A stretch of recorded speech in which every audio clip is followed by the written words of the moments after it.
P T തോമസിനെ അറിയണ്ടേ? ആരാണ് പി ടി? നിലപാടിൻ്റെ രാജകുമാരൻ. അങ്ങനെ പി ടിയുടെ വിലാപയാത്രയിൽ കോൺഗ്രസിന്റെ മറ്റേതൊരു നേതാവിൻ്റെ വിലാപയാത്രയ്ക്ക് മുമ്പെങ്ങും കാണാത്ത രീതിയിലുള്ള വലിയ രീതിയിലുള്ള ജനങ്ങളുടെ വികാര വായ്പകൾ. പി ടിക്ക് ഒരു ദിവസമുണ്ടായിരുന്നു. ഉമാ തോമസ് എന്ന സഹധർമ്മിണി ഇന്ന് ഓർത്തെടുത്തു. 2017 ഫെബ്രുവരി മാസം 18-ാം തീയതി പൊതുപ്രവർത്തനം കഴിഞ്ഞ് വീട്ടിലെത്തി കിടക്കാൻ ഒരുങ്ങുന്നതിന് മുമ്പ് പി ടിക്ക് ഒരു കോള് വരികയാണ്.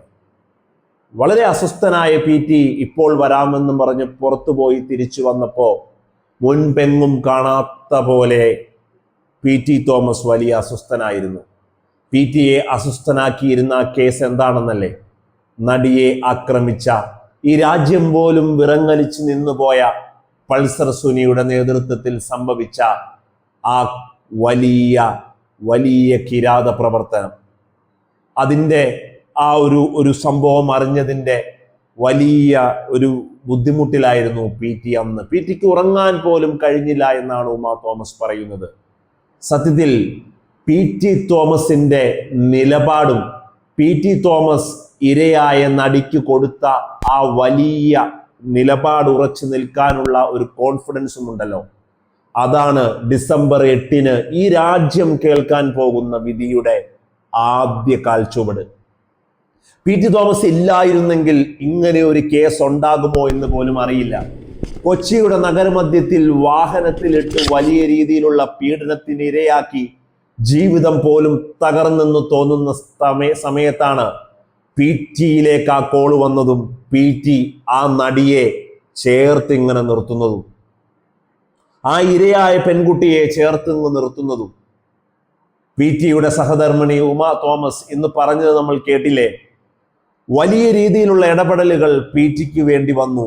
പി ടിയെ മൊഴി കൊടുക്കുന്നതിന് മുമ്പ് സ്വാധീനിക്കാൻ നടന്നത് വലിയ പ്രവർത്തനങ്ങളാണ്. ആരുടെയും പേര് ഞാൻ പറയുന്നില്ല. പി ടി എന്ന നിലപാട് ഉറച്ച രാഷ്ട്രീയക്കാരൻ പറഞ്ഞത് എന്താണെന്നറിയോ? ഞാൻ ഒന്നും കൂട്ടിപ്പറയില്ല, നിങ്ങൾ പേടിക്കണ്ട. പക്ഷേ നിങ്ങളെല്ലാവരും ഒന്നോർക്കണം, ഒരംശം പോലും കുറച്ചും ഞാൻ പറയില്ല.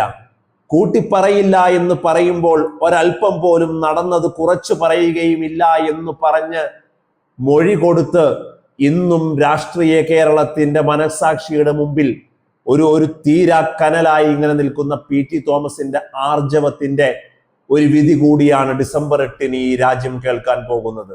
അങ്ങനെയാവണം രാഷ്ട്രീയക്കാർ, അങ്ങനെയാവണം പൊതുപ്രവർത്തകർ. ഏതൊരു വിഷയത്തെയും തൻ്റെ മുന്നിലേക്ക് എത്തുമ്പോൾ അതിനെ ഇങ്ങനെ ഹൃദയത്തോട് ചേർത്ത് പിടിച്ച് മനസാക്ഷിയുടെ അംഗീകാരം നേടി വിജയിച്ചു വരുന്ന രാഷ്ട്രീയക്കാർ ആ വിഷയത്തെ പി ടിയെ പോലെ സമീപിച്ചാൽ ഈ നാട് എവിടെ എത്തിപ്പോവും? ഈ നാട് എവിടെ എത്തിപ്പോവും? അങ്ങ് പറയാതെ പാടി പറഞ്ഞു വെച്ച പി ടിയുടെ ഭൗതിക ശരീരത്തിനൊപ്പം ചേർന്ന് പാടിയ പാട്ടുണ്ടല്ലോ, ഇനിയൊരു ജന്മം കൂടി തരുമോ ഈ സുന്ദര ഭൂമിയിൽ എന്ന് പറഞ്ഞ പോലെ നമുക്കും ആഗ്രഹം തോന്നിപ്പോവും പി ടിയെ പോലെ ഒരു രാഷ്ട്രീയക്കാരൻ ഈ സുന്ദര ഭൂമിയിൽ ഇനിയും വന്ന് ജീവിക്കാൻ, ഇനിയും വന്ന് വാഴാൻ. പി ടി തോമസ് വീണ്ടും ചർച്ചയാവുകയാണ്. നടിയെ ആക്രമിച്ച കേസ് ഡിസംബർ 8-ന് ഇങ്ങനെ വിധി കാത്തിരിക്കുമ്പോൾ.